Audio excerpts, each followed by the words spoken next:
Good afternoon. It's my pleasure to welcome you to the PSF 2020 Young Company production of The Two Gentlemen of Verona by William Shakespeare. I'm Casey McMillan, and it was my pleasure to direct this production. It's a culmination of several weeks of work and initiative from our cast. And while this year is different from other years, as well we all know, just as with the Young Company show every summer, this cast has balanced work and home life and other responsibilities to make this production happen. Their work supports two great causes: the Black Artist Fund, supporting Black artists and combating systemic inequity in art, and also the Women of Color Network, working to eliminate violence against all women, even going beyond domestic and sexual assault to combat human trafficking, police brutality, and over-incarceration. We hope you'll support these causes on their behalf. You'll find links to them in the chat. This production runs just under 2 hours with a 5-minute intermission. So enjoy this show from your homes. Without further ado from me, here is The Two Gentlemen of Verona. Ding, ding, ding, ding, ding, ding, ding, ding, ding, ding, ding, ding, ding, ding, ding.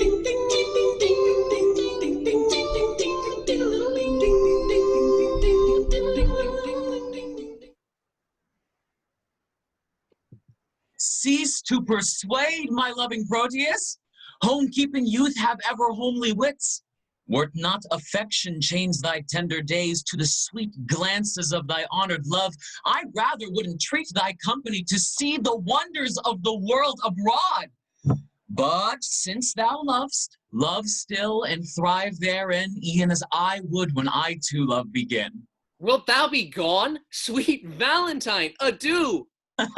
Wish me partaker in thy happiness when thou dost meet good hap, and in thy danger, if ever danger should environ thee, commend thy grievances to my holy prayers. For I will be thy beadsman, Valentine. And on a love book, pray for my success. Upon some book I love, I'll pray for thee. Ah, that's on some shallow story of deep love, how young Leander crossed the Hellespont. That's a deep story of deeper love, for he was more than over shoes in love. 'Tis true, for you were over boots in love, and yet you never swum the Hellespont. The boots? Nay, give me not the boots. No, I will not, for it boots thee not. What? To be in love where scorn is bought with groans, coy looks with heart-sore sighs, one fading moment's mirth with 20 watchful, weary, tedious nights, if haply won, perhaps a hapless gain, if lost, why then a grievous labor won. However, but a folly bought with wit, or else a wit by folly vanquished. So, by your circumstance, you call me a fool. So, by your circumstance, I fear you'll prove. 'Tis love you cavil at. I am not love. Love is your master, for he masters you, and he that is so yoked by a fool, methinks, should not be chronicled for wise. But wherefore waste I time to counsel thee that art a votary to fond desire? Once more, adieu. My father at the road expects my coming, there to see me shipped. And thither will I bring thee, Valentine. Sweet Proteus, no. Now let us take our leave. To Milan, let me hear from thee by letters of thy success in love, and what news else bideth here in absence of thy friend. And I, likewise, will visit thee with mine. All happiness bechance to thee in Milan. As much to you at home, and so, farewell.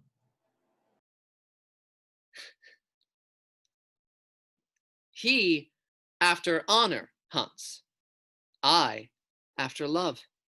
He leaves his friends to dignify them more. I leave myself, friends and all, for love. Thou, Julia, thou hast metamorphosed me, made me neglect my studies, lose my time, war with good counsel, set the world at naught, made wit with musing weak, heart sick with thought. Sir Proteus, save you! Saw you, my master? But now he parted hence to embark for Milan. 20 to 1, then, he is shipped already, and I have played the sheep in losing him. Indeed, a sheep doth very often stray, and if the shepherd be a while away. You conclude that my master is a shepherd then, and I a sheep? I do. Why then my horns are his horns, whether I wake or sleep. A silly answer, and fitting well a sheep. This proves me still a sheep. True, and thy master a shepherd. Nay, that I can deny by a circumstance. It shall go hard, but I'll prove it by another. The shepherd seeks the sheep, and not the sheep the shepherd. But I seek my master, and my master seeks not me. Therefore, I am no sheep. The sheep for fodder follows the shepherd. The shepherd for food follows not the sheep. Thou for wages followest thy master. Thy master for wages follows not thee. Therefore, thou art a sheep. Such another proof will make me cry, bah! But dost thou hear? Gavest thou my letter to Julia? Aye, sir. I, a lost mutton, gave your letter to she, a lace mutton, and she, a laced mutton, gave to me, a lost mutton, nothing for my labor. Here's too small a pasture for such a store of muttons.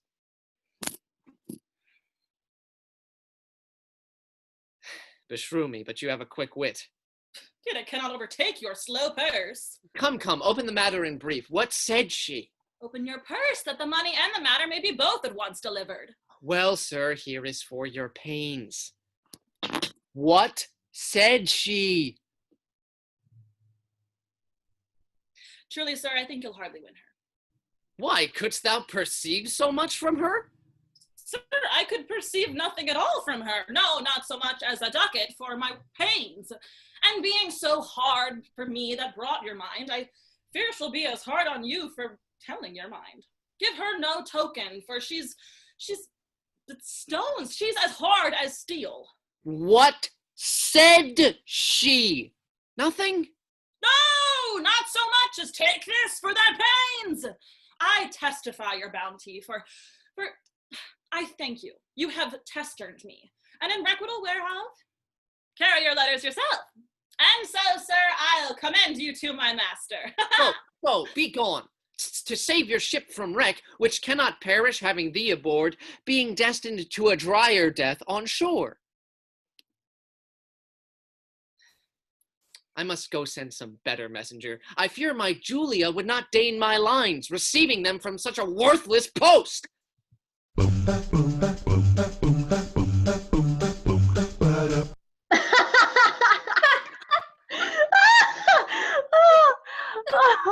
But say, Lucetta, now we are alone. Wouldst thou then counsel me to fall in love? Aye, madam, so you stumble not unheedfully. Of all the fair resort of gentlemen that every day with parle encounter me, in thy opinion, which is worthiest love? Please you repeat their names. I'll show my mind according to my shallow, simple skill. What thinkest thou of the fair Sir Eglamour? As of a knight, well spoken, neat and fine, but were I you, he never should be mine. What thinkest thou of the rich Mercadio? Well of his wealth, but of himself, so. What thinkest thou of the gentle Proteus? Lord, to see what folly reigns in us. How now? What means this passion at his name? Pardon, dear madam, 'tis a passing shame that I, unworthy body as I am, should censure thus unlovely gentlemen. Why not on Proteus as of all the rest? Then thus, of many good, I think him best. Your reason? I have no other but a woman's reason. I think him so because I think him so. And wouldst thou have me cast my love on him? Aye, if you thought your love not cast away. Why, he of all the rest hath never moved me. Yet he of all the rest, I think, best loves ye. His little speaking shows his love but small. Fire that's close as cats burns most of all. They do not love that do not show their love. Oh, they love least that let men know their love. I would I knew his mind. Peruse this paper, madam. To Julia. Say from whom? That the content will show. Oh, say who giveth thee?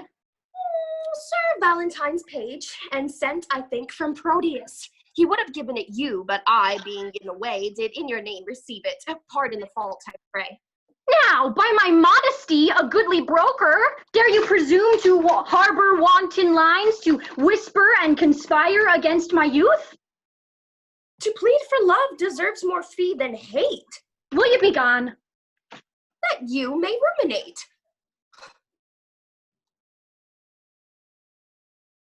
And yet, I would I had o'erlooked the letter. It were a shame to call her back again and praise her to a fault for which I chid her. What a fool is she, that she knows I am a maid, but would not force the letter to my view? Fie! Fie, how wayward is this foolish love, that like a testy babe will scratch the nurse and presently, all humbled, kiss the rod. How churlishly I chid Lucetta hence, when willingly I would have had her here. My penance is to call Lucetta back and ask remission for my folly past. What ho? Lucetta? What would your ladyship? Is't near dinner time? I would it were, that you might kill your stomach on your meat, and not upon your maid. What is't that you took up so gingerly? Nothing. Why didst thou stoop then? To take a paper up that I let fall. And is that paper nothing? No thing concerning me. Then let it lie for those that it concerns. Madam, it will not lie where it concerns, unless it have a false interpreter. Some love of yours hath writ to you in rhyme. That I might sing it, madam, to a tune. Give me a note your ladyship can set. As little buy such toys as may be possible. Best sing it to the tune of Light o' Love. It is too heavy for so light a tune. Heavy? Belike it hath some burden then? Aye, and melodious were it, would you sing it. And why not you? I cannot reach so high. Let's see your song. How now, minion? Keep tune there still, so you may sing it out. And yet methinks I do not like this tune. You do not. Now, madam, it is too sharp. You, minion, are too saucy. Nay, now you are too flat, and mar the concord with too harsh a descant. This babble shall not henceforth trouble me. Here is a coil with protestation. Go. Get you gone and let the papers lie. You would be fingering them to anger me. She makes it strange, but she would be best pleased to be so angered with another letter. Nay. Would I were so angered with the same. Oh, hateful hands to tear such loving words, injurious wasps to feed on such sweet honey and kill the bees that yield it with your stings. I'll kiss each several paper for amends. Look, here is writ, kind Julia, unkind Julia. As in revenge of thy ingratitude, I throw thy name upon the bruising stones, trampling contemptuously on thy disdain. And here is writ, love wounded Proteus. Poor wounded name! My bosom as a bed shall lodge thee till thy wound be thoroughly healed. And thus I search it with a sovereign kiss. Lo!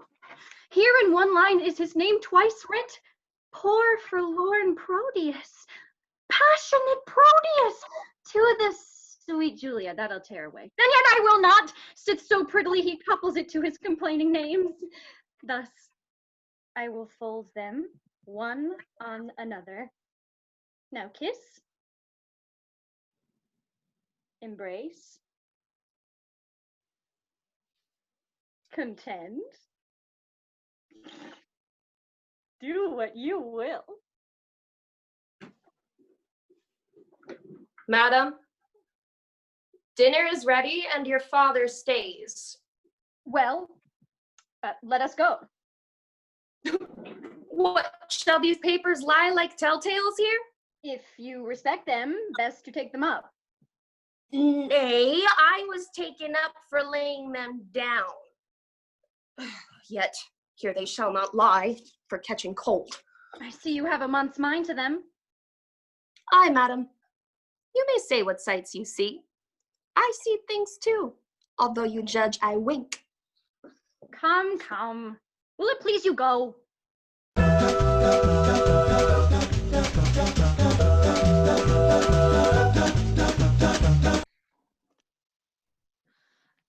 Tell me, Panthino, what sad talk was that wherewith my brother held you in the cloister?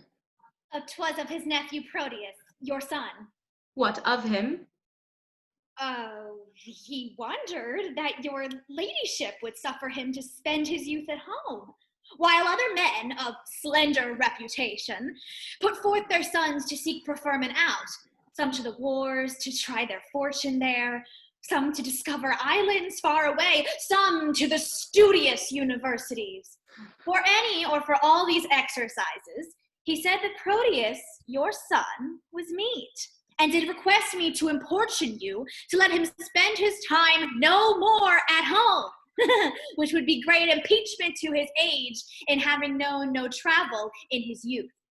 Nor needest thou much importune me to that. Whereon this month I have been hammering, I have considered well his loss of time, how he cannot be a perfect man, not being tried and tutored in the world.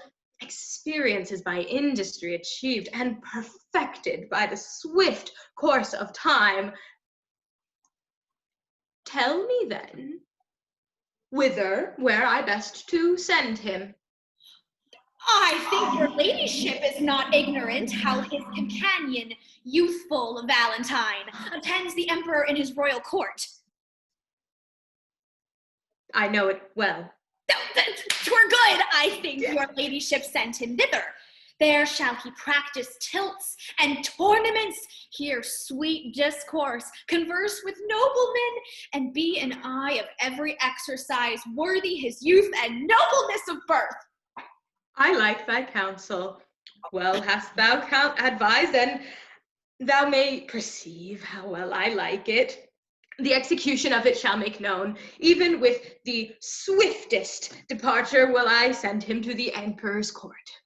Oh, tomorrow, may it please you, Don Alfonso, with other gentlemen of good esteem, are journeying to salute the emperor and to commend their service to his will. Good company. With them shall Proteus go, and in good time.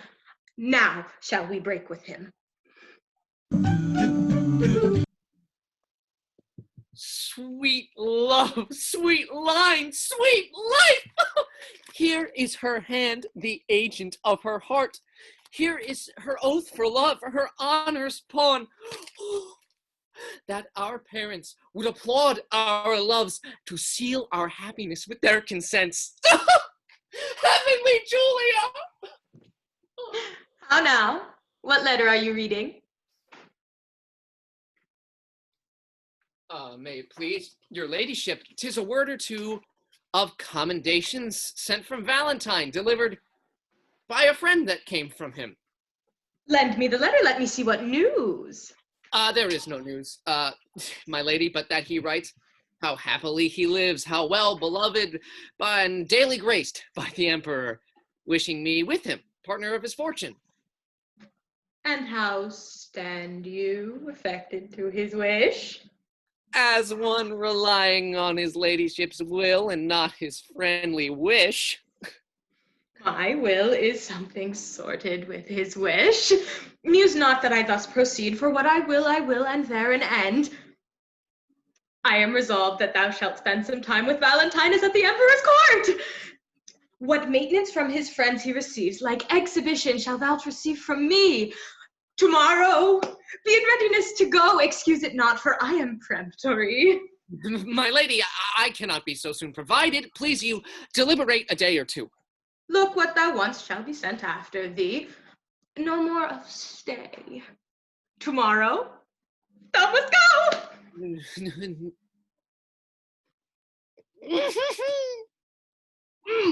Thus have I shunned the fire for fear of burning, and drenched me in the sea where I am drowned. I feared to show my mother Julia's letter, lest she should take exceptions to my love. And with the vantage of mine own excuse, hath she accepted most against my love. How this spring of love resembleth the uncertain glory of an April day, which now shows all the beauty of the sun, and by a cloud takes all away. Sir Proteus, your mother calls for you. She is in great haste, therefore I pray you go. Why, this is it. My heart accords there too, and yet 1,000 times it answers no.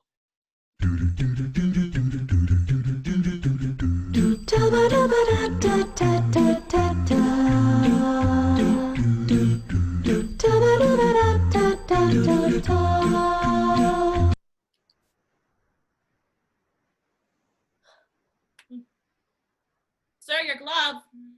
Not mine. My gloves are on. Why, then this may be yours, for it is but one. Let me see. I give it me. It's mine. Sweet ornament that decks a thing divine. Sylvia, Sylvia. Madam Sylvia, Madam Sylvia. How now, Sarah? She's not within hearing, sir. Why, sir, who bade you call her? Your worship, sir. Oh, so I mistook. Well, you'll still be too forward. And yet I was last chidden for being too slow. Go to, sir, tell me, do you know Madam Sylvia? She that your worship loves. How know you that I am in love? Mary, first you have learned, like Sir Proteus, to wreathe your arms like a malcontent, to walk alone like one that has the pestilence, to weep like a young wench that buried her grandam. You were wont, when you laughed, to crow like a cock. When you walked, to walk like one of the lions. When you looked sadly, it was for want of money. And now, you are metamorphosed with a mistress, that when I look on you, I cannot hardly think you are my master. Are all these things perceived in me? They are all perceived without ye. Without me? They cannot. Without you, nay, that's for certain. For without you were so simple, none else would. But you are so without these follies, that these follies are within you, and shine through you like the water in a urinal, that not an eye that sees you, but is a physician to comment on your malady. But tell me, dost thou know my lady Sylvia? She that you gaze on so as she sits at supper. Hast thou observed that? Even she, I mean? Why, sir, I know her not. Dost thou know her by my gazing on her, and yet knowest her not? Is she not hard favored, sir? Not so fair, boy, as well favored. Sir, I know that well enough. What dost thou know? That she is not so fair as of you well favored. I mean that her beauty is exquisite, but her favor infinite. I have loved her ever since I saw her. And if still... you love her, you cannot see her. Why? Because love is blind. Oh, that you had mine eyes, or your own eyes had the lights they were wont to have when you chid at Sir Proteus for going ungartered. What should I see then? Your own present folly. For he, being in love, could not see to garter his hose. And you, being in love, cannot see to put on your hose. Belike, boy, then you are in love. For last morning you could not see to wipe my shoes. Truly, sir, I was in love with my bed. Oh, I thank you for you swinged me for my love, which makes me the bolder to chide you for yours. In conclusion, I stand affected to her. I would you would sit, so your affection would cease. Last night she enjoined me to write some lines to one she loves. And have you? I have, as well as I can do them. Oh, peace, here she comes. Madam and mistress, 1,000 good morrows. Oh, give ye good even. Here's a million of manners. Sir Valentine, and servant, to you 2,000. He should give her interest, and she gives it to him. As you enjoined me, I have writ your letter unto the secret, nameless friend of yours, which I was much unwilling to proceed in, but for my duty to your ladyship. I thank you, gentle servant. 'Tis very clerkly done. Now, trust me, madam, it came hardly off. For being ignorant to whom it goes, I writ at random, very doubtfully. Perchance you think too much of so much pains? No, madam, so instead you I will write. Please you command 1,000 times as much, and yet... And yet, take this again. And yet, I thank you, meaning henceforth to trouble you no more. And yet you will, and yet another yet. What means your ladyship? Do you not like it? Oh, yes, the lines are very quaintly writ, but since unwillingly, take them again. Nay, take them. Madam, they are for you. Oh, you writ them, sir, at my request, but I will none of them. They are for you. I would have had them writ more movingly. Please you, I'll write your ladyship another. And when it's done, for my sake, read it over, and if it please you, so, and if not, why, so. If it please me, madam, what then? Why, if it please you, take it for your labor. And so, good morrow, servant.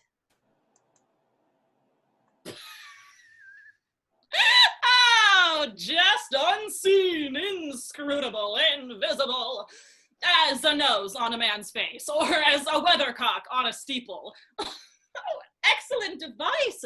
Was there ever a better, that my master, being scribe, to himself should write the letter? How now, sir? What are you reasoning with yourself? Nay, I was rhyming. 'Tis you that have the reason. To do what? To be a spokesman for Madame Sylvia. To whom? To yourself. Why, she woos you by a figure. What figure? By a letter, I should say. Why, she hath not writ to me.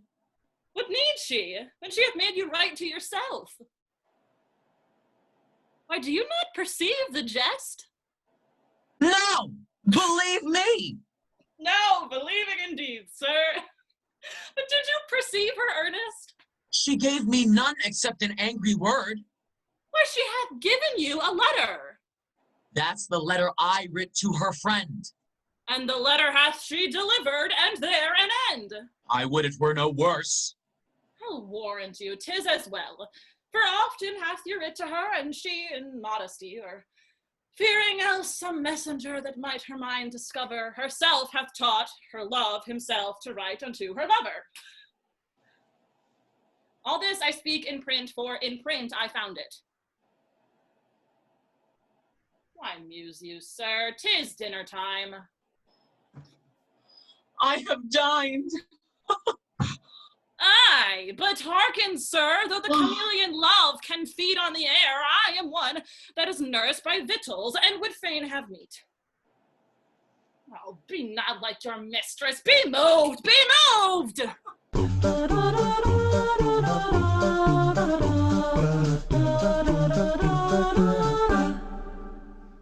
Have patience, gentle Julia. I must.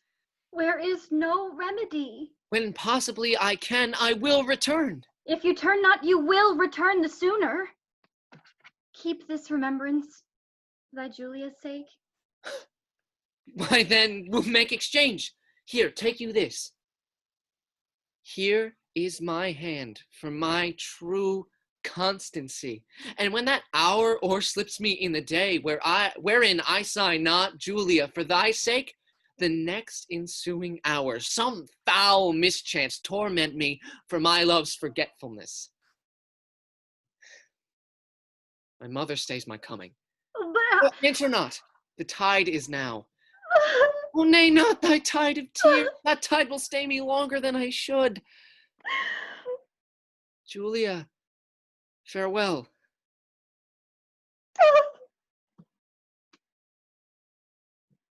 What, gone without a word? Aye, so true love should do.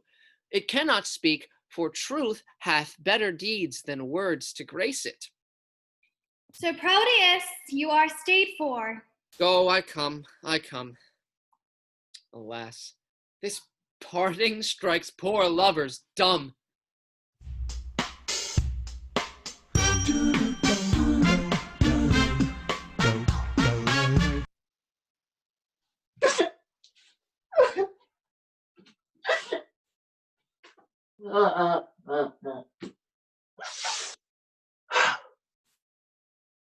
Nay, 'twill be this hour ere I have done weeping. All the kind of the Launces have this very fault. I am going with Sir Proteus to the Imperial's court. I think Crab, my dog, be the stoutest natured dog that lives. My mother weeping, my father wailing, my sister crying, our maid howling, our cat wringing her hands, and all our house in a great perplexity, yet did not this cruel-hearted cur shed one tear. He is a stone, a very pebble stone, and hath no more pity in him than a dog. Ha! Why, my grandam, having no eyes, look you, wept herself blind at my party. Nay, I'll show you the manner of it. This left shoe is my father. No, this left shoe is my mother. Aha, yes, it is so. It is so, it hath the worser so. This shoe with the hole in it is my mother, and this is my father. This hat is Nan, our maid. I am the dog. No, the dog is himself. Now come I to my father. Father, your blessing. Now should not the shoe speak a word for weeping. Now should I kiss my father. Why, he weeps on. Now come I to my mother. Well, I will kiss her. Oh, why, there 'tis. Oh, here's my mother's breath up and down. Now, the dog all this while sheds not a tear, nor speaks a word. Launce, away, aboard! Thy master is shipped, and thou art to post after with oars. What's the matter? Why weepest thou, man? Away, ass! You'll lose the tide if you tarry any longer. It is no matter if the tide were lost, for it is the unkindest tide that ever any man tied. What's the unkindest tide? Why, he that's tied here. Crab. My dog. Tut, man, I mean thou'lt lose the flood, and in losing the flood lose thy voyage, and in losing thy voyage lose thy master, and in losing thy master lose thy service, and in losing thy service, why dost thou stop my tongue? For fear thou shouldest lose thy tongue. Where should I lose my tongue? In thy tail. In thy tail? There's the tide and the master and the voyage. Why, man, if the river were down, I am able to fill it with my tears. If the wind were dry, I could drive the boat with my sighs. Come away, man. I was sent to call thee. Sir, call me what thou darest. Wilt thou go? Well,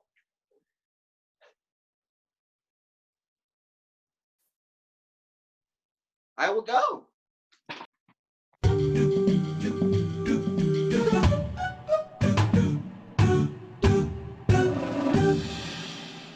Servant. Mistress? Master, Sir Thurville frowns on you. Aye, boy, it's for love. Not of you. Of my mistress, then. 'Twere good you knocked him. Servant, you are sad. Indeed, madam, I seem so. Seeing you that you are not? Haply I do. Well, so do counterfeits. Well, so do you. Well, what seem I that I am not? Wise? What instance to the contrary? Your folly. How quote you my folly? I quote it in your jerkin. My jerkin is a doublet. Well, then I'll doublet your folly. How? Ooh, what angry, Sir Thurio? Do you change color? Give him leave, madam. He's a kind of chameleon. That hath more mind to feed on your blood than live in your air. You have said, sir. Aye, sir. And have done too, for this time. I know it well, sir. You always end ere you begin. A fine volley of words, gentlemen, and quickly shot off. 'Tis indeed, madam. We thank the giver. Who is that, servant? Yourself, sweet lady, for you gave the fire. Sir Thurio borrows his wit from your ladyship's looks, and spends what he borrows kindly in your company. Sir, if you spend word for word with me, I will make your wit bankrupt. I know it well, sir. You have an exchequer of words, and I think no other treasure to give your followers, for it appears by their bare liveries that they live by your bare words. No more, gentlemen, no more. Here comes my father. Now, daughter Sylvia, you are hard beset. Sir Valentine, your father's in good health. What say you to a letter from your friends of much good news? My lord, I will be thankful to any happy messenger from thence. No, Doña Antonia, your countrywoman? Aye, my good lord, I know the woman well to be of worth and worthy estimation. Have she not a son? Aye, my good lord, a son that well deserves the honor and regard of such a mother. You know him well. I know him as myself. For from our infancy we have conversed and spent our hours together, and though myself have been an idle truant, yet hath Sir Proteus, for that's his name, made use and fair advantage of his days. He is complete in feature and in mind, with all good grace to grace a gentleman. Beshrew me, sir, but if he make this good, he is as worthy for an empress' love as meet to be an emperor's counselor. Well, sir, this gentleman has come to me, and here he means to spend his time a while. I think 'tis no unwelcome news to you. Should I have wished a thing, it had been he. Welcome him then according to his worth. Sylvia, I speak to you, and you, Sir Thurio, for Valentine, I need not cite him to it. I will send him hither to you presently. This is the gentleman I told your ladyship had come along with me, but that his mistress did hold his eyes locked in her crystal looks. Belike that now she hath enfranchised them upon some other pawn for fealty? Nay, sure I think she holds them prisoners still. Nay, then he should be blind. And being blind, how could he see his way to seek you out? Why, lady, love hath 20 pair of eyes. They say that love hath not an eye at all. To see such lovers, Thurio, as yourself, upon a homely object, love can wink. Oh, have done, have done. Here comes the gentleman. Welcome, dear Proteus! Mistress, I beseech you, confirm his welcome with some special favor. His worth is warrant for his welcome hither, if this be he you oft have wished to hear from. Mistress it is. Sweet lady, entertain him to be my fellow servant to your ladyship.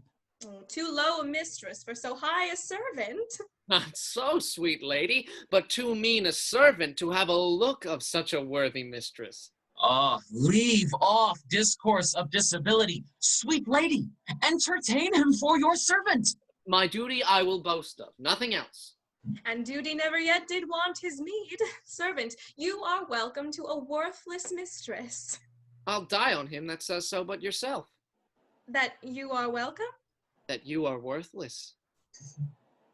Madam, my lord, your father would speak with you. Wait upon his pleasure.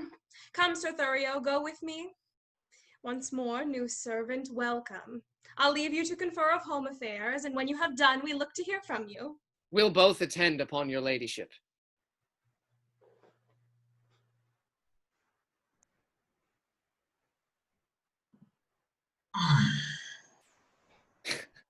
Now, tell me, how do all from whence you came? Your friends are well and have them much commended. How does your lady, and how thrives your love? My tales of love were wont to weary you. I know you joy not in a love discourse. Aye, Proteus, but that life is altered now.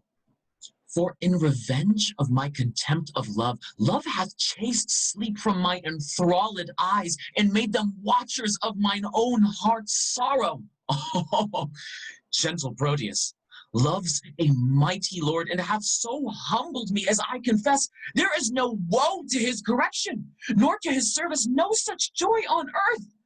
Now no discourse except it be of love. Now can I break my fast, dine, sup, and sleep upon the very naked name of love. Enough! I read your fortune in your eye. Was this the idol that you worship so? Even she, and is she not a heavenly saint? No, but she is an earthly paragon. Call her divine. I will not flatter her. Oh, flatter me, for love delights in praises. When I was sick, you gave me bitter pills, and I must minister the like to you. Then speak the truth by her. If not divine, yet let her be a principality, sovereign to all the creatures on the earth. Why, Valentine, what braggartism is this? Pardon me, Proteus. All I can is nothing to her whose worth makes other worthies nothing. She is alone. Then let her alone. Not for the world. Why, man, she is mine own. Forgive me that I do not dream on thee, because thou seest me dote upon my love. My foolish rival that her father likes only for his possessions are so huge is gone along with her, and I must after, for love, thou knowst, is full of jealousy. But she loves you. Aye, and we are betrothed, nay, more. Our marriage hour, with all the cunning manner of our flight determined of, how I must climb her window, the ladder made of cords, and all the means plotted and agreed on for my happiness. Oh, good Proteus, go with me to my chamber in these affairs to aid me with thy counsel. Go on before. I shall inquire you forth. I must onto the road to disembark some necessaries that I needs must use, and then I'll presently attend you. Will you make haste? I will.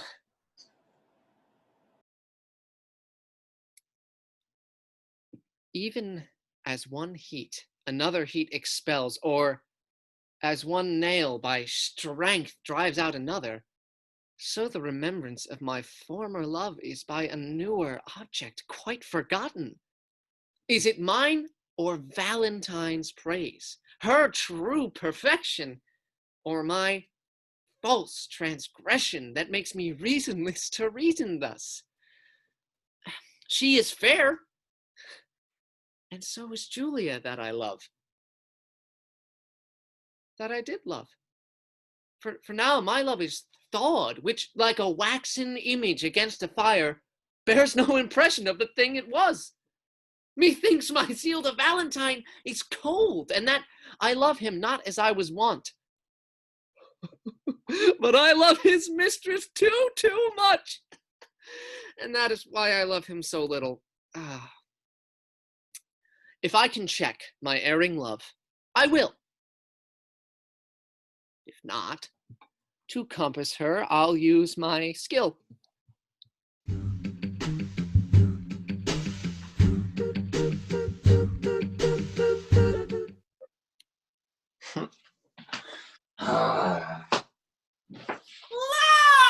Lance, by mine honesty, welcome to Milan. I am not welcome. Forswear thyself, sweet youth. If a man is ever welcome to a place, there will be some certain shot that's going to be paid. And the hostess will say, welcome. Oh, come on, you madcap. I'll to the alehouse with you presently. But, Sirrah, how did thy master part with Madame Julia?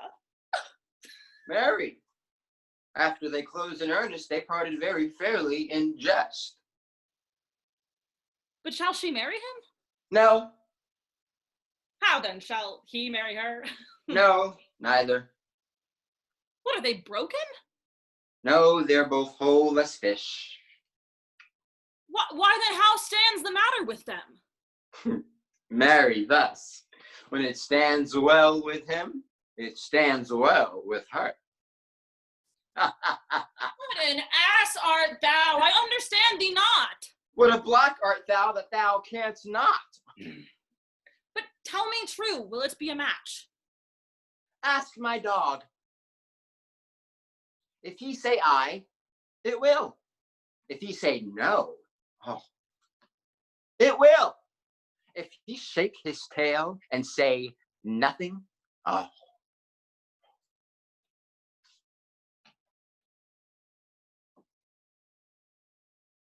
It will. The conclusion then is that it will. Thou shalt never get such a secret from me but by a parable. 'Tis well that I get it so. But Launce, how sayest thou that my master has become a hot lover? I never knew him otherwise. Then how? He's a thumbsucker, as thou reportest him to be. Thou ass! Thou mistakest me! Why, fool, I meant not thee, I meant thy master. I tell thee, my master has become a hot lover. Why, I tell thee, I care not though he burned himself in love. Ah, if thou wilt, go with me to the alehouse. At thy service.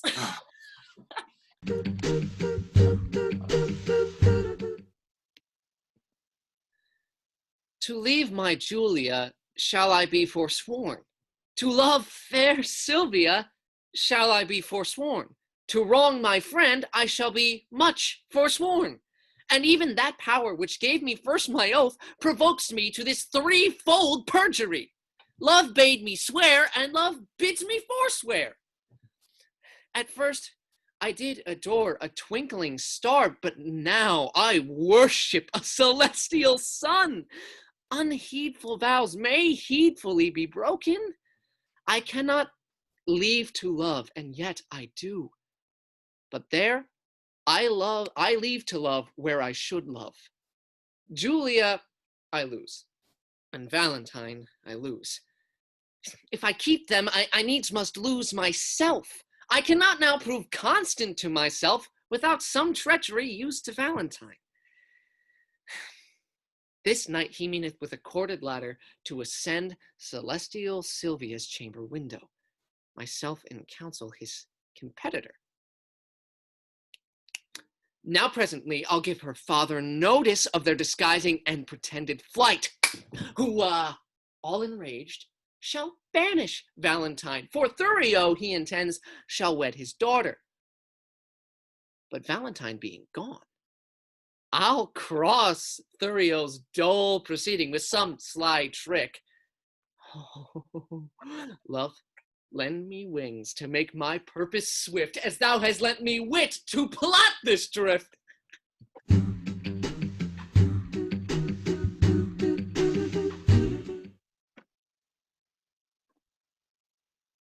Counsel, Lucetta. Gentle girl. Assist me.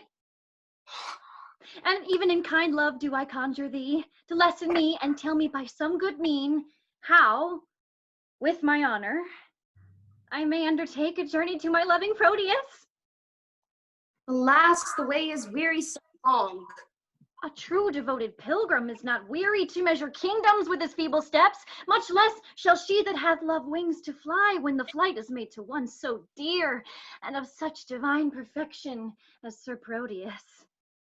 Better forbear till Proteus make return. Oh, know'st thou not his looks are my soul's food?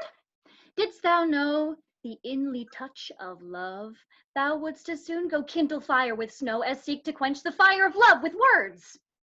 I do not seek to quench your love's hot fire, but qualify defy the fire's extreme rage, lest it should burn above the bounds of reason. The more thou damp'st it up, the more it burns. The current that with gentle murmur glides, thou knowest being stopped, impatiently doth rage.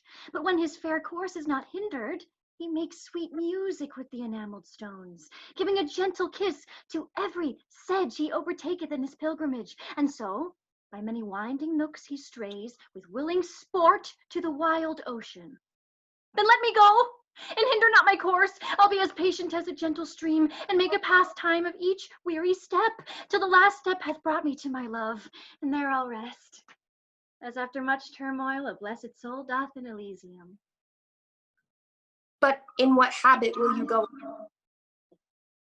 Not like a woman, for I would prevent the loose encounters of lascivious men.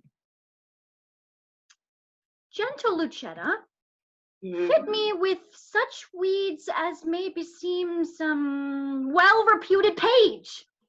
Why then, your ladyship must cut your hair. No, girl, I'll knit it up in silken strings with 20-odd conceited true love knots. To be fantastic may become a youth of greater time than I shall show to be. What fashion shall I make your breeches? Why, even what fashion thou best likest, Lucetta. You must needs have them with a codpiece, madam. Out! Out, Lucetta! That would be ill-favored. A round hose, madam, now's not worth a pin unless you have a codpiece to stick pins on. Lucetta, as thou lovest me, let me have what thou thinkest meet and is most mannerly. But tell me, wench, how will the world repute me for undertaking so unstead a journey? I fear me, it will make me scandalized. If you think so, then stay at home and go not. Nay, that I will not. Then never dream on infamy, but go. If he is like your journey when you come, no matter who's displeased when you are gone, I fear me he will scarce be pleased withal. That is the least, Lucetta, of my fear. 1,000 oaths, an ocean of his tears and instances of infinite love warrant me welcome to my Proteus. All these are servants to deceitful men. Base men that use them to so base effect. But truer stars did govern Proteus's birth. His heart is far from fraud as heaven from earth. Pray heaven he prove so when you come to him. Now, as thou lovest me, do him not that wrong to bear a hard opinion of his truth. Only deserve his love by loving him. And presently go with me to my chamber to take note of what I stand in need of to furnish me upon my longing journey. All that is mine I leave at thy dispose, my goods, my lands, my reputation. Only, in lieu thereof, dispatch me hence. Come! Answer not but to it presently. I am impatient of my tarriance.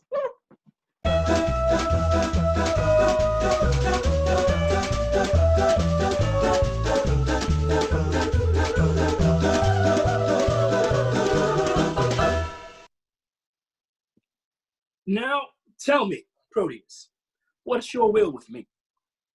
My gracious lord, that which I would discover, the law of friendship bids me to conceal, but when I call to mind your gracious favors done to me, undeserving as I am, my duty pricks me on to utter that which else no worldly good should draw from me. No worthy prince, Sir Valentine, my friend, this night intends to steal away your daughter. Myself am one made privy to this plot. Proteus, I thank thee for thine honest care, which to requite, command me while I live. This love of theirs I have often seen, happily when they have judged me fast asleep, and oftentimes have purposed to forbid Sir Valentine her company and my court, but fearing lest my jealous aim might err and so unworthily disgrace the man, a rashness that I ever yet have shown. But fearing that thou mayst perceive my fear of this, knowing that tender youth is soon suggested, I nightly lodge her in an upper tower, the key whereof myself have ever kept, and thence she cannot be conveyed away.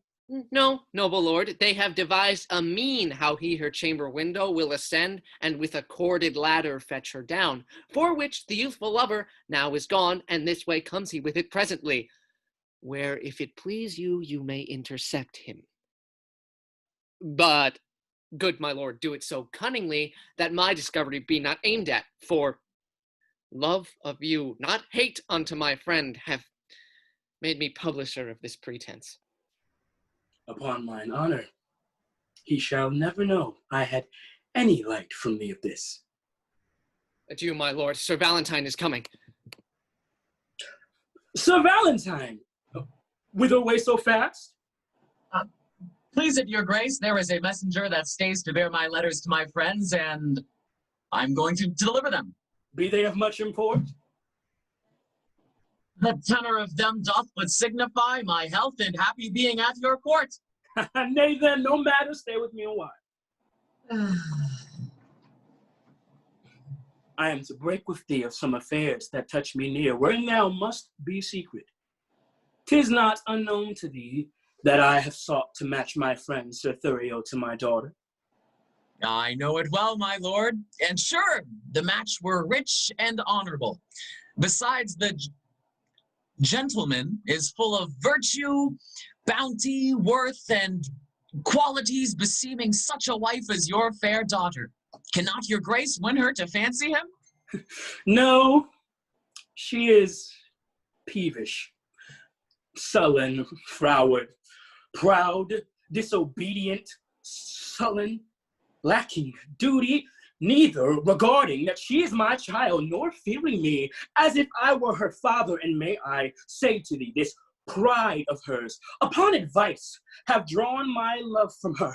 And here, where I thought the remnant of mine age should be cherished in her childlike duty, I now am full resolved to take a wife and turn her out to who will take her in, then let her beauty be her wedding dower. For me and my possessions she esteems not. What would your grace have me to do in this? There is a lady in Verona here whom I affect, but she is nice and coy, and not esteems my aged eloquence. Now therefore, would I have thee to my tutor?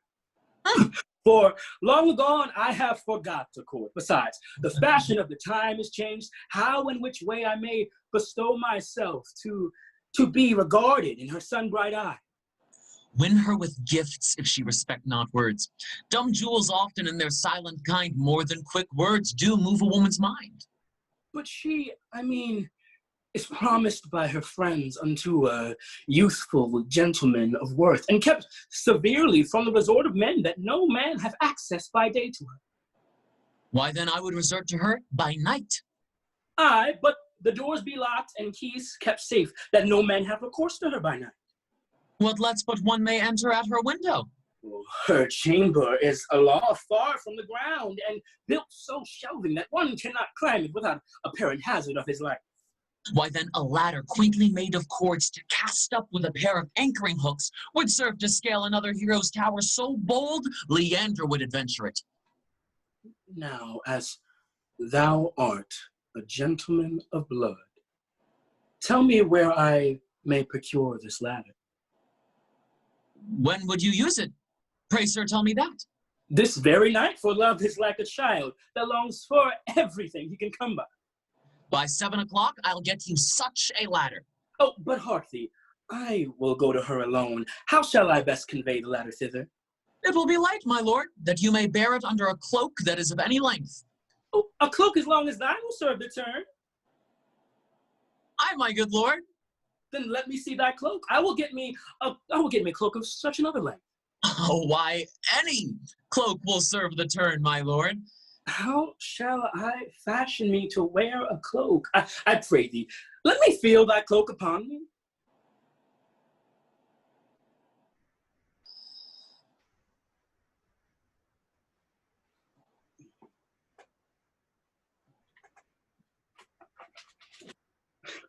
What letter is the same? What's here to Sylvia? I'll be so bold to break the shield for once. What's here?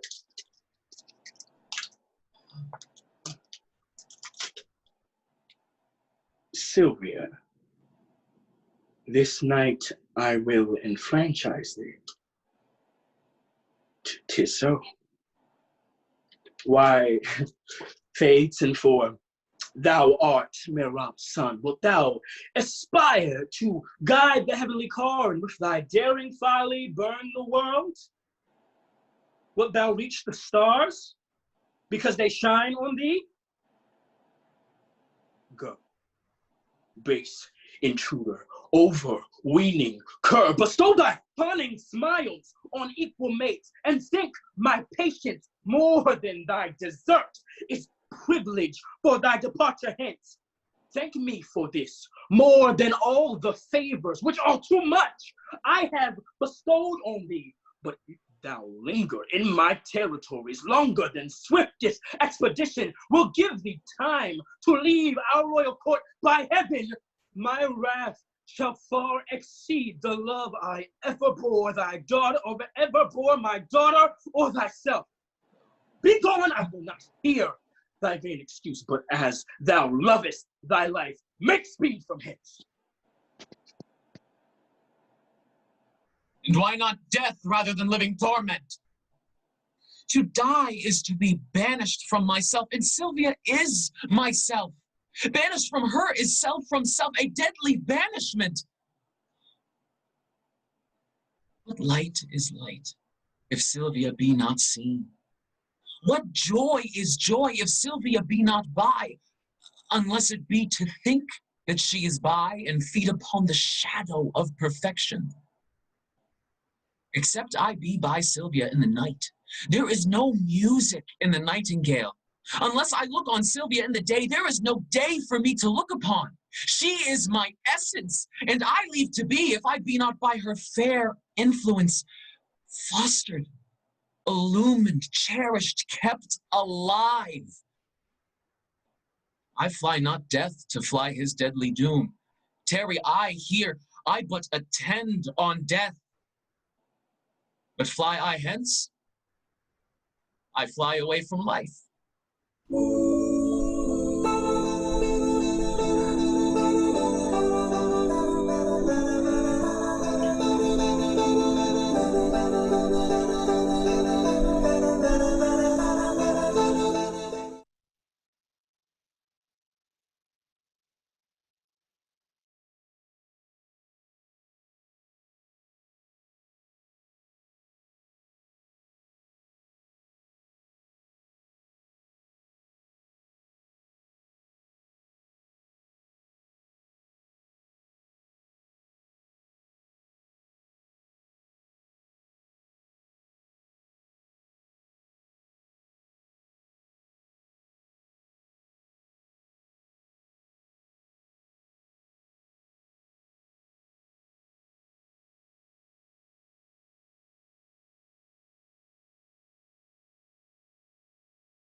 It's been 7 hours and 15 days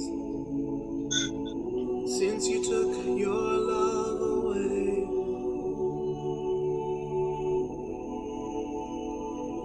I go out every night and sleep all day since you took your love away. Valentine. No, Who then? His spirit? neither. What then? Nothing. Can nothing speak? Master, shall I strike? Who wouldst thou strike? Nothing. Villain, forbear. Why, sir, I'll strike nothing. I pray you, I will. Hera, I say forbear! Friend Valentine, a word. My ears are stopped and cannot hear good news. So much of bad hath already possessed them. Then in dumb silence will I bury mine, for they are harsh, untunable, and bad. Is Sylvia dead? No, Valentine. No Valentine indeed for sacred Sylvia. Hath she forsworn me? No, Valentine. No Valentine indeed for sacred Sylvia. What is your news? Sir, there is a proclamation that you are vanished. That thou art banished. Oh, that's the news. From Sylvia, and from me, thy friend. I have fed upon this woe already, and now excess of it will make me surfeit. Doth Sylvia know that I am banished? Aye, and she hath offered to the doom, which unreversed stands in effectual force, a sea of melting pearl, which some call tears. Those at her father's churlish feet she tendered, with them upon her knees her humble self. But neither bended knees, pure hands held up, sad sighs, deep groans, nor silver shedding tears could penetrate her uncompassionate sire. But Valentine, if he be ta'en, must die. Besides, her intercession chafed him so, when she for thy repeal was suppliant, that to close prison he commanded her, with many bitter threats of biding there. No more, unless the next word that thou speakst have some malignant power upon my life. Cease to lament for that thou canst not help, and study help for that which thou lamentst. Thy letters may be here, though thou art hence, which, being writ to me, shall be delivered even in the milk-white bosom of thy love. The time now serves not to expostulate. Come, I'll convey thee through the city gate. As thou lovest Sylvia, though not for thyself, regard thy danger, and away with me. I pray thee, Launce, and if thou seest my boy, bid him make haste and meet me at the north gate. Go, Sirrah, find him out. Come, Valentine. Oh, my dear Sylvia, hapless Valentine. Hapless Valentine. He lives not now that knows me to be in love. Yet I am in love. But a team of horse shall not pluck that from me. Nor who 'tis I love.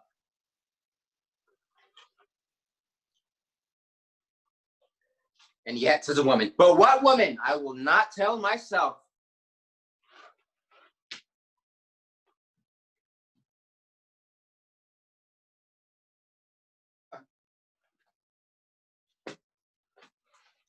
And yet 'tis a milkmaid and serves for wages. She hath more qualities than a water spaniel, which is much in a bare Christian. Oh. Here is the catalog of her condition. Imprimus, she can fetch and carry. Why, a horse can do no more. Nay, a horse cannot fetch, but only carry. Therefore is she better than a horse. Oh, now, Senior Lance! What news with your mastership? With my mastership? Why, it is at sea. Well, your old vice still. Mistake the word. What news then in your paper? Let me read them. Fie on thee, jolthead, thou canst not read. Thou liest, I can. I will try thee. Tell me this, who begot thee? Mary, the son of my grandfather. Oh, illiterate loiterer. It was the son of thy grandmother. This proves thou canst not read. Come, fool, come, try me in thy paper. There, and St. Nicholas be thy speed.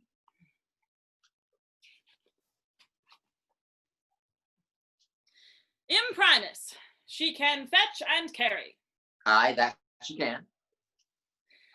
Item, she brews good ale. And thereof comes the proverb, blessing of your heart, you brew good ale. Item, she will often praise her liquor. Well, she shall, if her liquor be good. If she will not, I will, for good things should be praised. Item, she can sew. That's as much as to say, can she sew? Item, she can knit. Well, when need a man care for a sock with a lynch when she can knit him a sock? Item, she can spin. Then I will set the world on wheels when she can spin for her living. Ugh, here follow her vices. Close at the heels of her virtues. Item, she is not to be kissed while fasting in respect of her breath. Well, that fault may be mended with a breakfast. Read on. Item, she hath a sweet tooth. That makes amends for her sour breath. Item, she doth talk in her sleep. There's no matter for that, so she sleep not in her talk. Item, she is proud. Oh, out with that. It was Eve's legacy and could not be taken from her. Item, she hath no teeth. I care not for that neither, because I love crust. Item, she is cursed. Well, the best is she hath no teeth to bite. Item, she hath more hair than wit, and more faults than hairs, and more wealth than faults. Stop. I'll have her.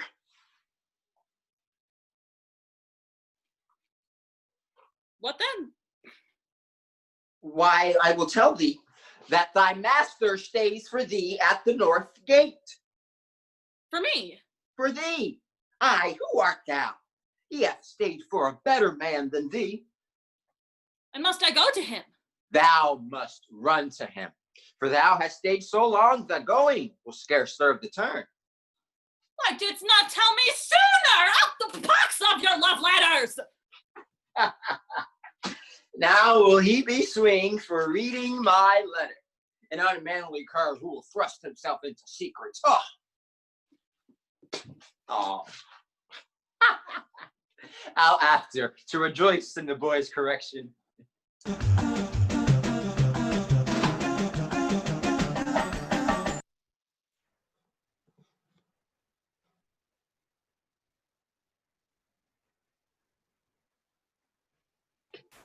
How now, Sir Thurio? Fear not but that she will love you, now that Valentine is banished from her sight. Since his exile, she hath despised me most, forsworn my company, and railed at me that I am desperate of obtaining her. This weak impressive love is but a figure trenched in ice, which with an hour's heat dissolve to water and doth lose his form. A little time will melt her frozen thoughts, and worthless Valentine shall be forgot. How now, Sir Proteus, is your countryman according to our proclamation gone? Gone, my good lord. My daughter takes his going grievously. A little time, my lord, will kill that grief. So I believe, but Thurio thinks not so. Proteus, the good conceit I hold of thee, for thou hast shown some sign of good desert, makes me the better to confer with thee. Longer than I prove loyal to your grace, let me not live to look upon your grace. Thou knowest how willingly I would effect a match between Sir Thurio and my daughter. I do, my lord. What might we do to make the girl forget the love of Valentine and love my friend? The best way is to slander Valentine with falsehood, cowardice, and poor descent. 3 things that women highly hold in hate. Aye, but she'll think that it is spoken hate. Aye, if his enemy deliver it. Therefore it must with circumstance be spoken by one whom she esteemeth as his friend. Then you must undertake to slander him. And that, my lord, I shall be loath to do. 'Tis an ill office for a gentleman, especially against his very friend. When your good words cannot advantage him, your slander never can damage him. You have prevailed, my lord. But say this weed her love from Valentine, it follows not that she will love Sir Thurio. Therefore, as you unwind her love from him, lest it should ravel out and be good to none, you must provide to bottom it on me, which must be done by praising me as much as you in worth dispraise Sir Valentine. Upon this warrant shall you have access, where you with Sylvia may confer at large, where you may temper her by your persuasion to hate young Valentine and love my friend. As much as I can do, I will effect. But you, Sir Thurio, are not sharp enough. You must lay line to tangle her desires. Visit by night your lady's chamber window with some sweet concert. To their instruments tune a deploring dump. The night's dead silence will well become such sweet complaining grievance. This or else nothing will inherit her. This discipline shows thou hast been in love. And thy advice this night I'll put in practice. Therefore, sweet Proteus, my direction giver, let's into the city presently to sort some gentlemen well skilled in music. About it, gentlemen. We'll wait upon your grace till after supper, and afterward determine our proceedings. Even now about it, I will pardon you.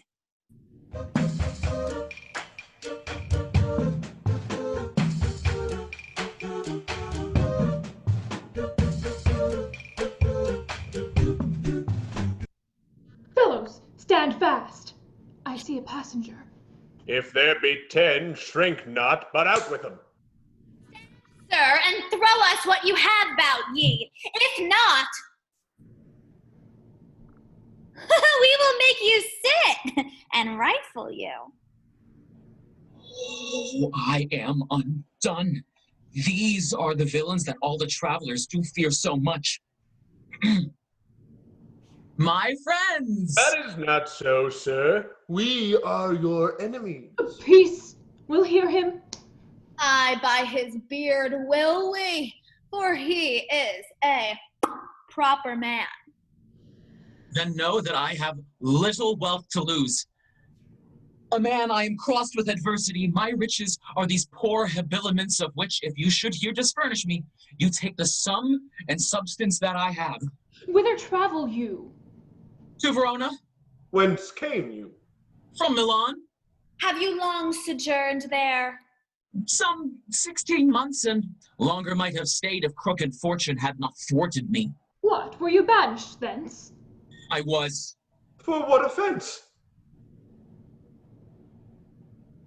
For that which now torments me to rehearse.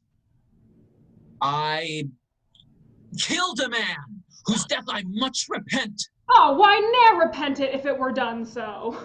But you were banished for so small a fault? I was, and held me glad of such a doom. Have you the tongues? My youthful travel therein made me happy, or else I often had been miserable. By the bare scalp of Robin Hood's fat friar, this fellow were a king for our wild faction. We'll have him. Sirs, a word.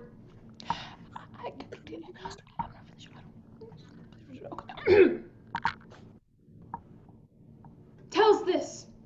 Have you anything to take to? Nothing but my fortune. Know then that some of us are gentlemen, such as the fury of ungoverned youths. Thrust from the company of awful men. Myself was from Verona banished for practicing to steal away a lady, an heir, and near allied unto the Duke.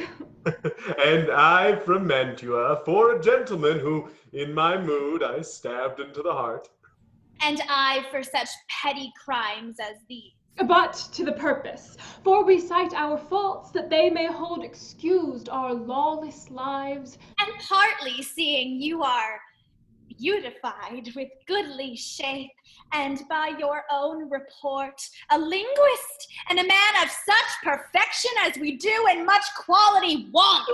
Indeed, because you are a banished man, therefore, above the rest, we parley to you. Are you content to be our general?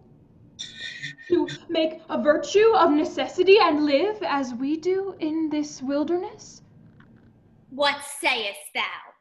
Wilt thou be of our consort? Say I, and be the captain of us all. We'll do thee homage and be ruled by thee. Love thee as our commander and as our king.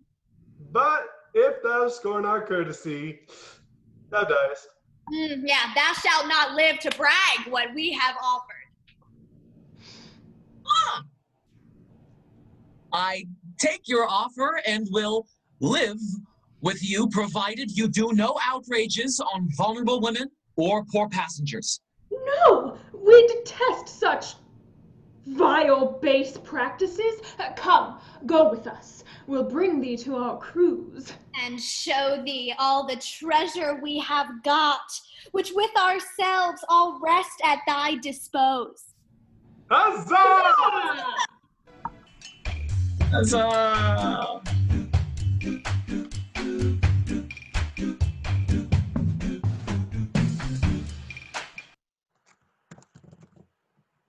Already have I been false to Valentine, and now I must be as unjust to Thurio. Under the color of commending him, I have accessed my own love to prefer. But Sylvia is too fair, too true, too holy to be corrupted with my worthless gifts. When I protest true loyalty to her, she twits me with my falsehood to my friend. When to her beauty I commend my vows, she bids me think how I have been forsworn in breaking faith with Julia, whom I loved. But here comes Thurio. Now we must to her window and give some evening music to her ear. How now, Sir Proteus? Are you crept before us? Aye, for you know, love will creep in service where it cannot go. Aye, but I hope, sir, that you love not here. Sir, but I do, or else I would be hence. Who? Sylvia? I, Sylvia. For your sake. I thank you for your own. Now, gentlemen, let's tune, and to it lustily a while.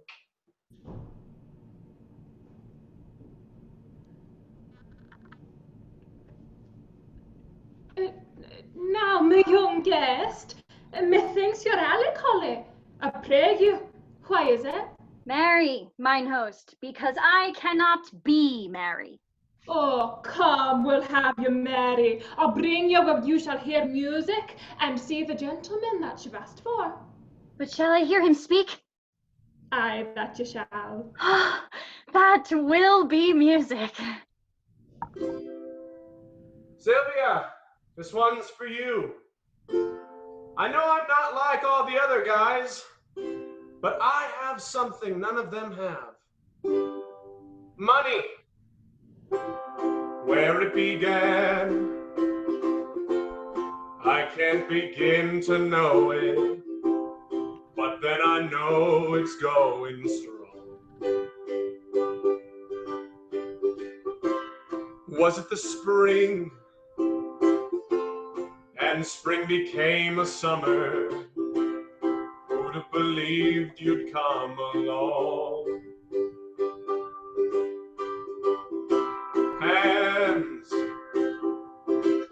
touching hands, reaching out, touching me, touching you. Sweet Sylvia, Bum, bum, bum. good times never seem so good. So good, so good. I'm inclined Ba, ba, ba. to believe they never would, but now I'm asking for your hand in marriage, please. I thank you for your music, gentlemen. Oh. How now? Are you sadder than you were before? How do you, man? The music likes you not. You mistake. The musician likes me not. Why, my pretty youth? He plays false, lady. How? Out of tune on the strings? Not so, but yet so false that he grieves my very heartstrings. You have a quick ear. Aye, I would I were deaf, it makes me have a slow heart. I perceive you delight not in music. Not a whit when it jars so. Hark, what a fine change was in the music. Aye, that change is the spite. You would have them always play but one thing. I would always have one play but one thing. But host, doth this Sir Proteus that we talk on often resort unto this gentlewoman? I tell you what long his man told me. He loved her out of all neck. Where is Launce? Oh, gone to seek his dog, which tomorrow by his master's command he must carry for a present unto his lady. Peace, stand aside, the company parts.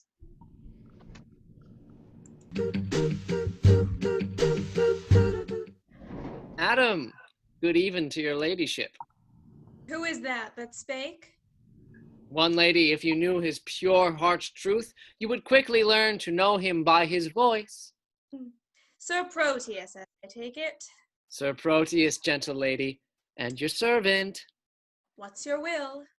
that I may compass yours. You have your wish. My will is even this, that presently you hie you home to bed, thou subtle, perjured, false, disloyal man.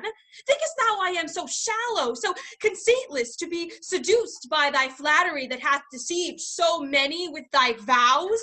Return, and make thy love amends. For me, by this pale queen of night, I swear, I am so far from granting thy request, that I despise thee for thy wrongful suit, and by intend to chide myself, even for this time I spend in talking to thee. I grant, sweet love, that I did love a lady, but she is dead. 'Twere false if I should speak it, for I am sure she is not buried. Say that she be.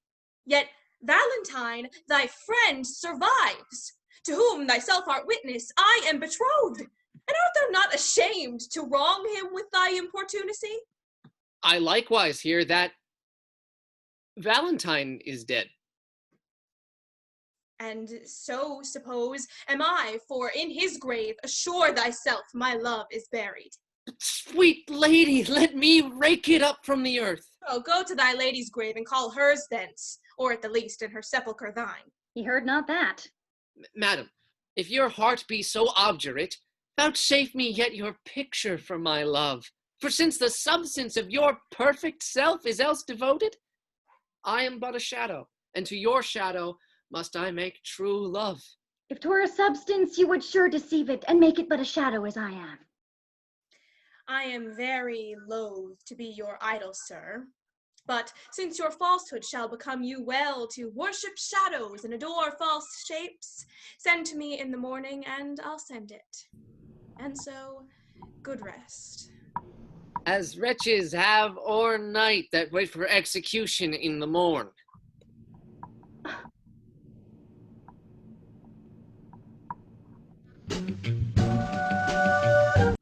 Host, will you... By my Adam, I was fast asleep. Pray you, where lies Sir Proteus? Oh, Mary, at my house. Trust me, I think 'tis almost day. Not so, but it hath been the longest night that e'er I watched, and the most heaviest.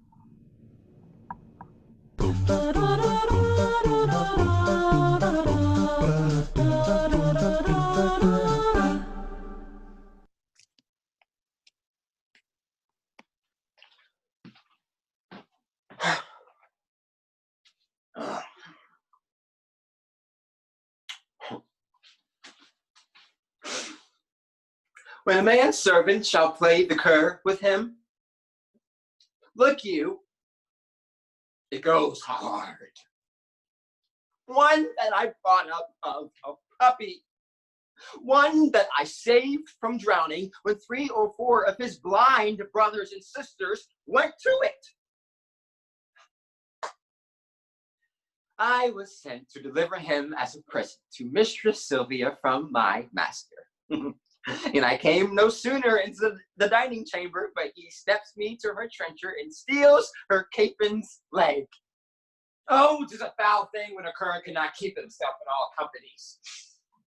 If I had not had more wit than he, to take a fault upon me that he did, I think verily he had been hanged for it. How many masters would do this for his servant? Nay, I'll be sworn, I have sat in the stocks for puddings he hath stolen. Otherwise he had been executed. I have stood on the pillory for geese he hath killed. Otherwise he had been executed. Thou thinkest not of this now. Nay, I remember the trick you served me when I took my leave of Madam Sylvia. Did not I bid thee still mark me and do as I do? When didst thou see me heave up my leg and make water against a gentlewoman's farthingale? Didst thou ever see me do such a trick?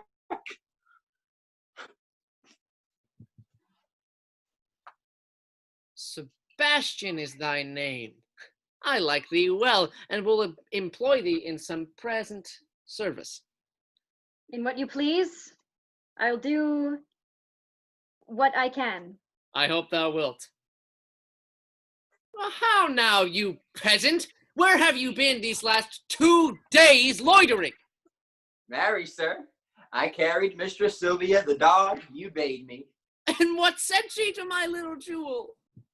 Marry, she says, your dog was a cur, and tells you cur thanks is good enough for such a present. But she received my dog? No, indeed, did she not. Here have I brought him back again. Didst thou offer her this from me? Aye, sir. The other squirrel was stolen from me by the hangman boys in the marketplace, and then I offered her mine own, which is a dog as big as 10 of yours, and therefore the gift the greater. Go, get thee hence, and find my dog again, or ne'er return again into my sight. Hey, come. Away, I say! Say so to Bexley here!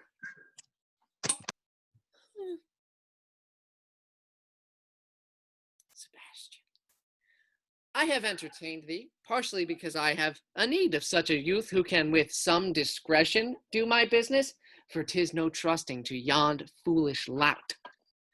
Go presently and deliver this ring to Madam Sylvia.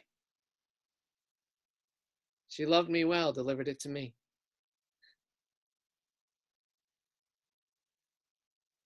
It seems you loved not her to leave her token. She is dead, belike? Not so, I think she lives. Alas! Why dost thou cry alas? I cannot choose but pity her. Wherefore shouldst thou pity her? Because methinks that she loved you as well as you do love your lady Sylvia. She dreams of him that has forgot her love. You dote on her that cares not for your love. 'Tis pity love should be so contrary, and thinking of it makes me cry alas.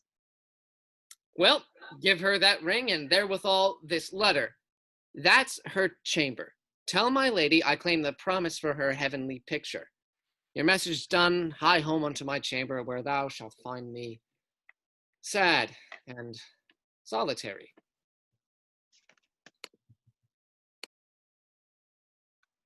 How many women would do such a message? Alas, poor fool. Why do I pity him that with his very heart despiseth me? Because he loves her, he despiseth me. Because I love him, I must pity him.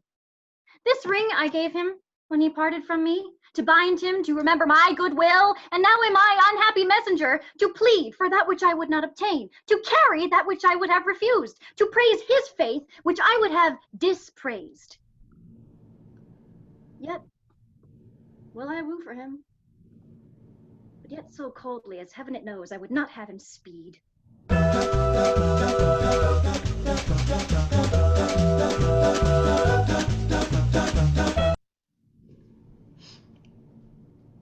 This is the hour that Madame Sylvia entreated me to call and know her mind. There's some great matter she'll employ me in. Madam! Madam! Who calls? Your servant and your friend. One that attends your ladyship's commands. Sir Eglamour, 1,000 times good morrow. Oh, as many, worthy lady, to yourself. According to your ladyship's impose, I am thus early come to know what service it is your pleasure to command me in. Oh, Eglamour, thou art a gentleman. Well, think not I flatter, for I swear I do not. Valiant, wise, remorseful, well accomplished. Thou art not ignorant what dear goodwill I bear unto the banished Valentine, nor how my father would enforce me marry vain Thurio, whom my very soul abhors. Sir Eglamour, I would to Valentine, to Mantua, where I hear he makes abode, and for the ways are dangerous to pass, I do desire thy worthy company, upon whose faith and honor I repose. Well, urge not my father's anger, Eglamour, but think upon my grief, a lady's grief, and on the justice of my flying hence, to keep me from a most unholy match. I do desire thee, even from a heart as full of sorrow as the sea of sands, to bear me company and go with me. If not, to hide what I have said to thee, that I may venture to depart alone. Madam, I pity much your grievances, which, since I know they virtuously are placed, I give consent to go along with you, recking as little what betideth me, as much I wish all good befortune you. When will you go? Or this evening coming. Where shall I meet you? At Friar Patrick's cell, where I intend holy confession. I will not fail your ladyship. Good morrow, gentle lady. Good morrow, kind Sir Eglamour. Gentlewoman, good day. I pray you be my mean to bring me where to speak with Madame Sylvia. What would you with her, if I be she? If you be she. I do entreat your patience to hear me speak the message I am sent on. From whom? From my master, Sir Proteus, madam. Oh, he sends you for a picture. Aye, madam. Go, give your master this. Tell him, from me, one Julia, whom his changing thoughts forget, would better fit his chamber than this shadow. Madam, please you peruse this letter. There, hold. I will not look upon your master's lines. I know they are stuffed with protestations and full of new-found oaths, which he will break as easily as I do tear his. Madam, he sends your ladyship this ring? The more shame for him he sends it me. For I have heard him say 1,000 times his Julia gave it him at his departure. Though his false finger hath profaned the ring, mine shall not do his Julia so much wrong. She thanks you. What sayest thou? I thank you, madam, that you tender her. Poor gentlewoman, my master wrongs her much. Dost thou know her? Almost as well as I do know myself. To think upon her woes, I do protest that I have wept 100 several times. Belike she thinks that Proteus hath forsook her? I think she doth, and that's the cause of her sorrow. Is she not passing fair? She hath been fairer, madam, than she is. When she did think my master loved her well, she, in my judgment, was as fair as you. But since she did neglect her looking glass, the air hath starved the roses in her cheeks and pinched the lily tincture of her face, that now she is become bereft as I. How tall was she? About my stature. For at Pentecost, when all our pageants of delight were played, our youth got me to play the woman's part, and I was trimmed in Madame Julia's gown, which served me as fit, by all men's judgments, as if the garment had been made for me. And at that time I made her weep a good, for I did play a lamentable part, madam. 'Twas Ariadne passioning for Theseus's perjury and unjust flight, which I so lively acted with my tears that my poor mistress, moved therewithal, wept bitterly. And would I might be dead if I in thought felt not her very sorrow. She is beholding to thee, gentle youth. Alas, poor lady, desolate and left, I weep myself to think upon thy words. Here, youth, there is my purse. I give thee this for thy mistress' sake, because thou lovest her. Farewell. And she shall thank you for it, if e'er you knew her. A virtuous gentlewoman, mild and beautiful. I hope my master's will be but cold, since she respects my mistress's love so much. Alas, how love can trifle with itself. Here is her picture. Let me see. I think if I had such attire, this face of mine were full as lovely as this of hers. What should it be that he respects in her? But I cannot make respective in myself if this fond love were not a blinded god. Come, shadow, come take this shadow up, for 'tis thy rival. Oh, thou senseless form, thou shalt be worshipped, kissed, loved, and adored, and were there sense in this idolatry, my substance should be statue in thy stead. I'll use thee kindly, for thy mistress's sake, that used me so.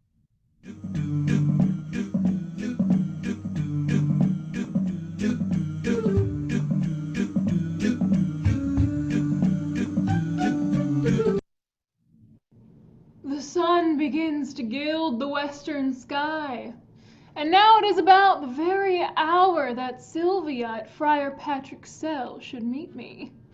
She will not fail, for lovers break not hours, unless it be to come before their time, so much they spur their expedition. See where she comes. Lady! A happy evening. Amen, amen. Go on, good Sir Eglamour, out at the postern by the abbey wall. I fear I am attended by some spies. Fear not. The forest is not 3 leagues off. If we recover that, we are sure enough. We got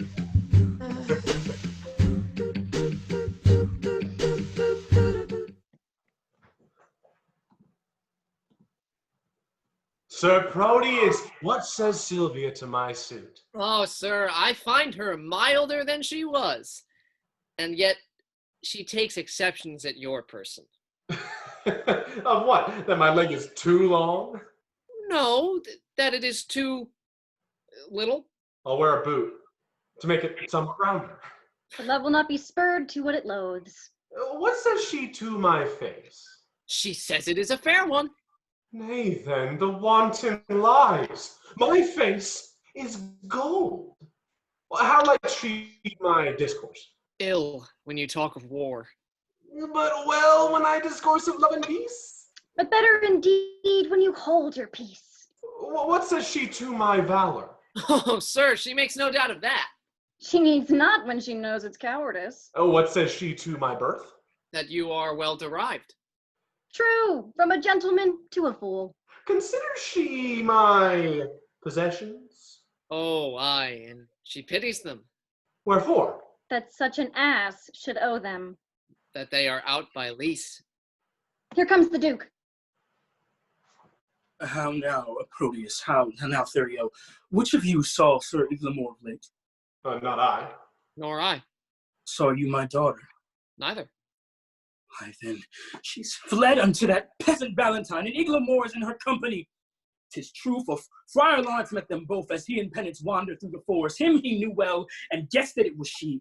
Therefore, I pray thee, stand not to discourse, but mount yourself presently, and meet with me upon the rising of the mountain foot that leads toward Mantua, whither they are fled. Dispatch, sweet gentlemen, and follow me.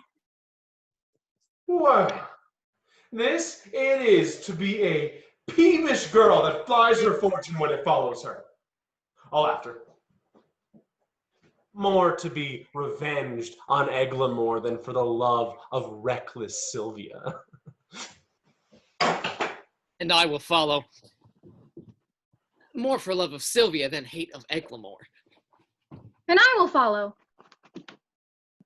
More to cross that love than hate for Sylvia that has gone for love.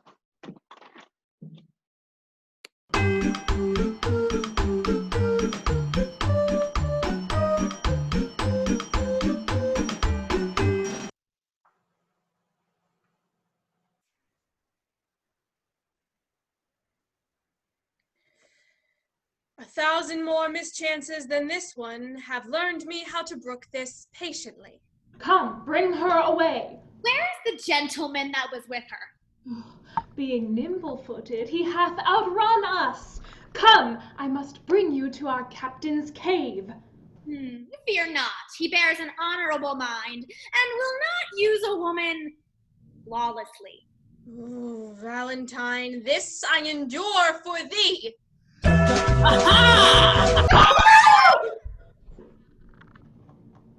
A kiss for a gentle knight? Ugh.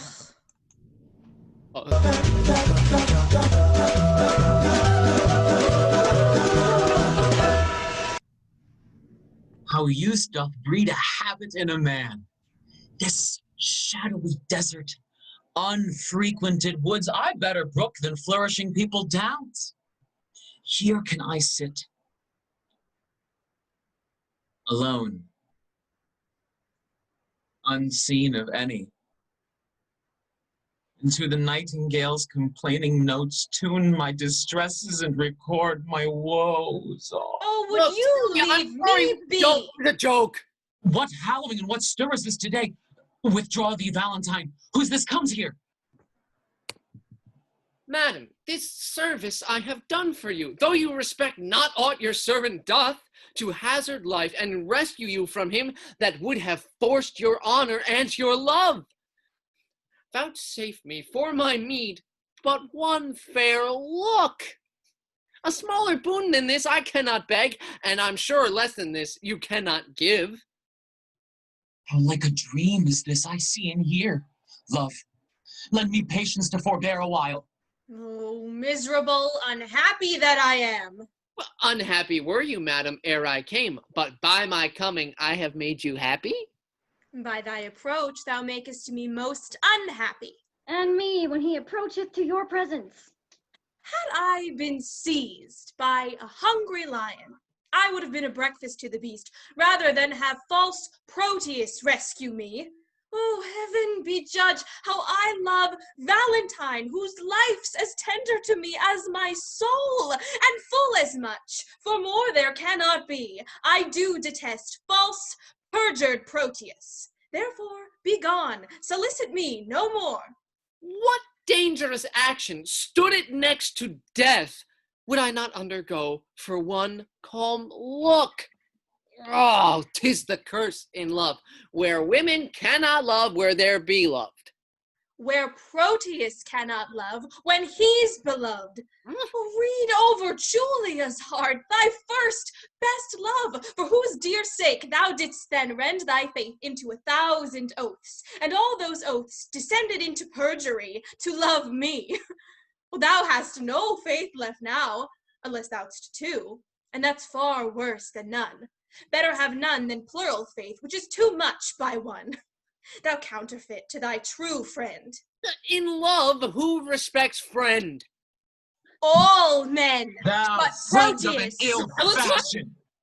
Thou common friend that's without faith or love, for such is a friend now, treacherous man. Thou hast beguiled my hopes. Not but mine eye could have persuaded me. Now I dare not say I have one friend alive. Thou wouldst disprove me. Oh, time most cursed mongst all foes, that a friend should be the worst. My shame and guilt confounds me. Forgive me, Valentine. If hearty sorrow be a sufficient ransom for offense, I tender it here. I do as truly suffer as e'er I did commit.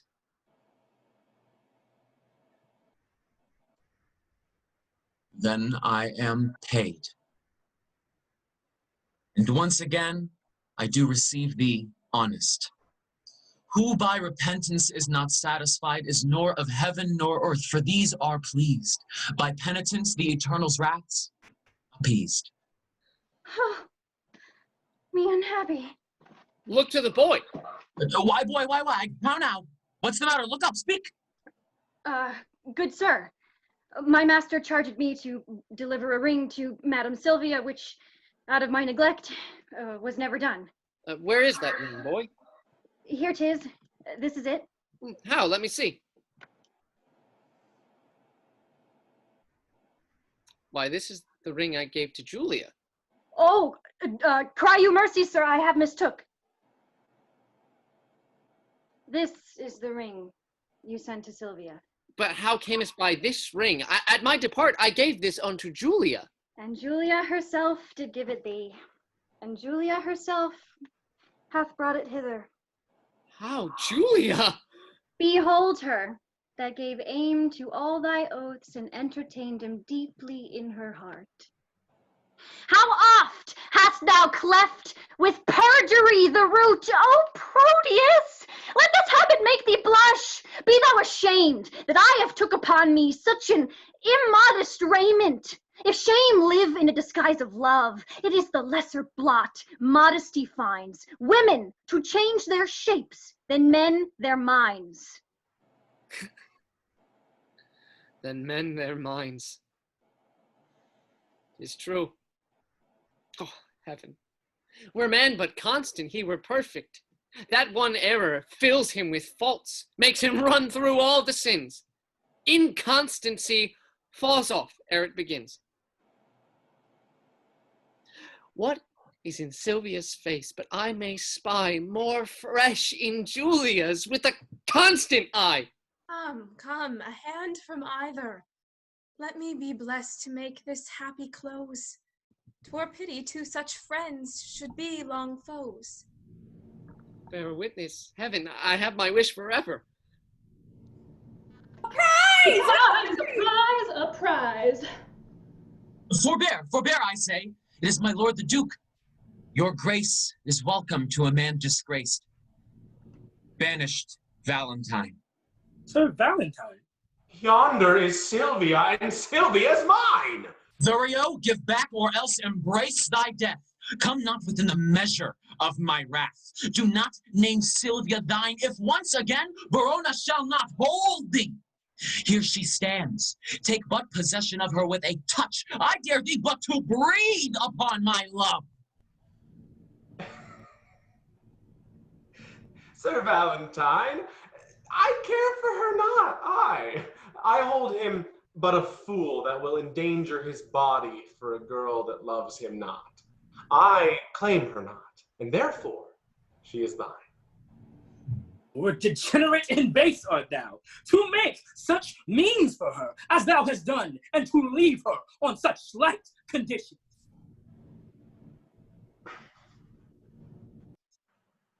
Now, by the honor of my ancestry, I do applaud thy spirit, Valentine, and think thee worthy, of an empress love.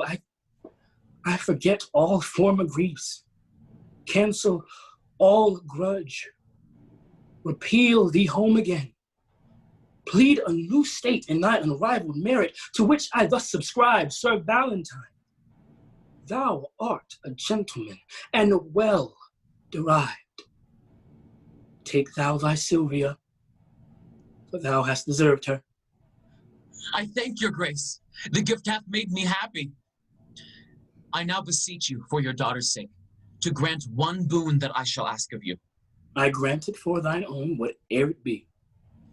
These banished men that I have kept withal are men endued with worthy qualities. Forgive them what they have committed here, and let them be recalled from their exile. Thou hast prevailed. I pardon them and thee. Drinks on second. Come, let us go. We will fill all jars with mirth and rare solemnity. And as we walk along, I dare be bold with our discourse to make your grace to smile. What think you of this page, my lord? I think the boy hath grace in him. He blushes. I warrant you, my lord, more grace than boy. What mean you by that saying? Please you, I'll tell you as we pass along, that you will wonder what hath fortune. Come, let us go.